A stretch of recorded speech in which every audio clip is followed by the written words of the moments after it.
Is something good because God wills it, or does God will it because it is good and just? This question brings up for some people a serious problem for belief in God, and I'll tell you why in a sec. Would you like me to explain? I would love to hear this.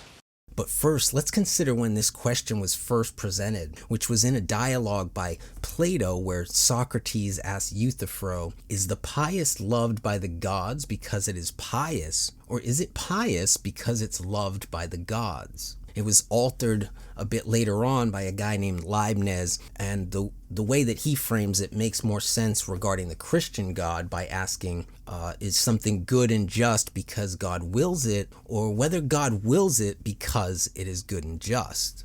And this is often called the Euthyphro dilemma. And the problem is, if something is good and moral, or even wrong or evil only because God wills it, then in a way it's arbitrary. It's really not truly good or moral. It's just because God decided it to be. That means God could really declare, he could declare it right to murder and torture people, and it would be right because God says it is. On the other hand, if God declares good and just because it is good and just, that means he's bound to something outside of himself. It would question his sovereignty and omnipotence. He's really not the author of good or morality anymore. Is this really as big of a dilemma as it sounds? Does the defense's case hold water?